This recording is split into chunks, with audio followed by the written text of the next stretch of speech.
I know everybody is opening up their blacks, just the regular old black. So I figured that I would get something a little bit different. Meanwhile, my jet black iPhone 7 Plus should be in the mail soon. I just got notice from Apple's website that it's preparing for shipment. So I will open that one as well, and I will do the review on that unit. So let's go ahead and take this off. Very subdued, simple packaging. We have a direct comparison here because these are both the same color. I just adjusted the exposure a little bit. So you can see that we've got the documentation that's on the top. I find that a bit surprising. They don't have the iPhone in all its glory peeking up first. And we've got this little tab.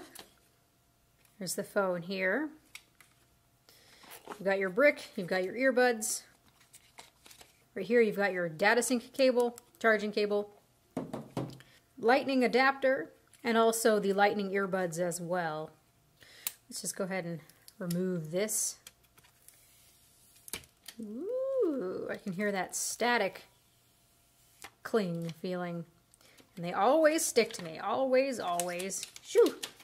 Ooh, so there you have the phone. That looks really quite nice. I thought that I wouldn't really like the appearance of this dual camera here, but it's not too bad actually. And I am really liking that the antenna bands are now up here at the top instead of being really disruptive. So here you have side-by-side look at the old gold, which is kind of smudgy, iPhone 6s Plus, and the iPhone 7. To my eyes, they seem to be about the same color. Yeah, I would say that these are the same color, looking very, very similar here. Maybe the font down here where it says iPhone is a little bit thicker. Looking around the phone, things look quite similar. You can see that our volume buttons and also this rocker here are in the same place. Except for now, this is flat. You don't see any indentation like you do on the 6s Plus. Looking at the top, you don't see anything.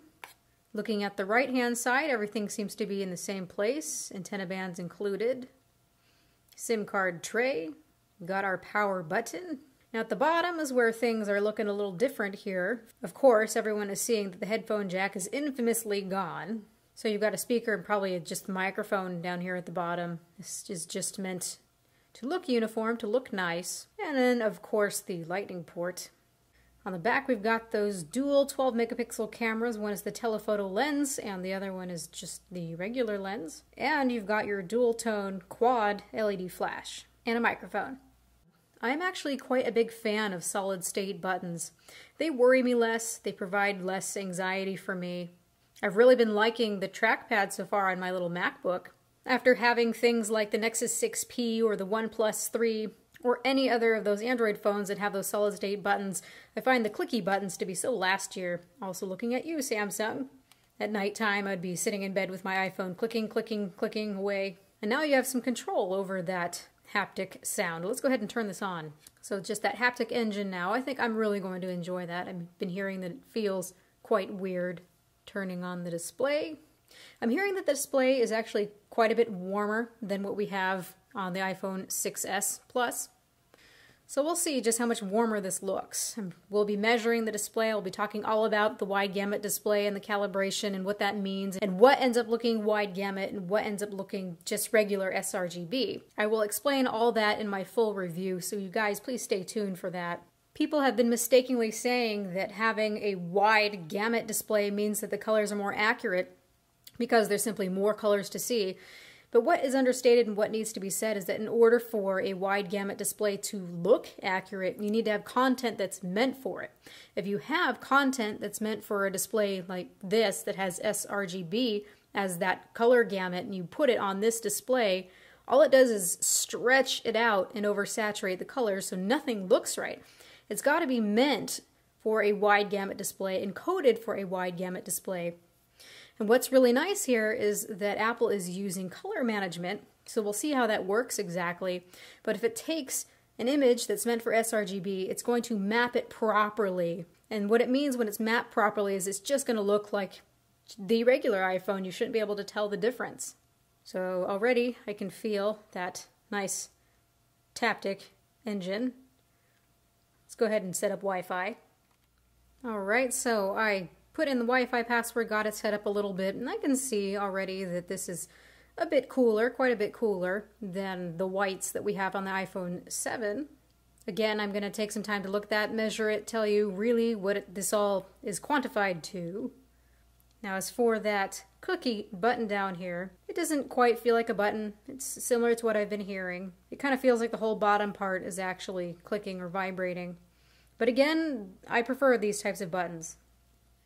Let's see about the strength of this. To me, the 1 feels most pleasant. Like it's just barely there. Maybe it's more convincing of it being a real button click.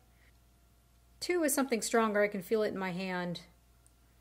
And 3, yeah, I can really feel that. I think I'm going to keep it at a 1. That's my preference. Yeah, that feels more just like a regular button to me. I decided to fire up a movie and see how those speakers sound, because now we've got stereo speakers, or at least one's a speaker here, and this is a front-firing speaker. And honestly, it feels a little bit wonky and off balance at first, because I can tell the sound's coming from here and then out the bottom. But if you're cupping it like this, and you give it some time, your brain seems to adjust to it. It's definitely a lot louder, which is nice.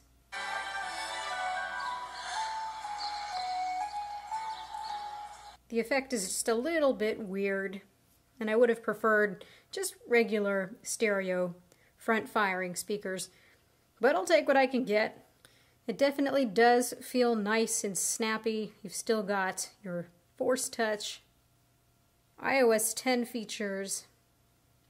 So I'm going to take some time to play around with this, play around with the cameras especially. I want to do some comparisons. I will be more excited, of course, when that new bokeh feature comes out. It's too bad that that did not come out with a release. It kind of feels a little bit rushed to me when software isn't finished.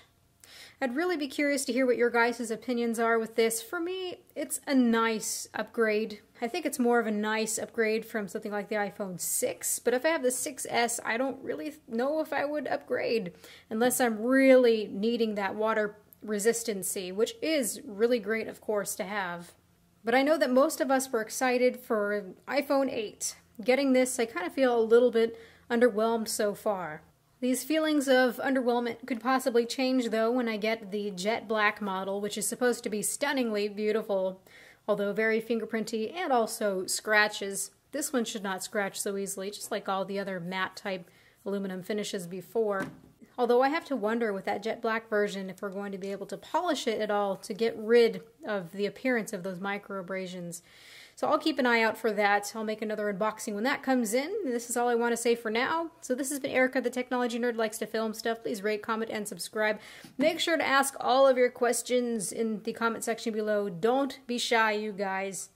I really love it when you ask these questions, so that helps me pay attention for the full review. So please ask your questions. Let me know what you think of this, if you think it's a good and worthy upgrade. And have a good night. Oh, and if you are wanting to see more videos like this in the near future, please, when you subscribe, make sure to turn on the notifications, because otherwise we see that the videos get all nice and buried. Thanks, YouTube. Goodbye.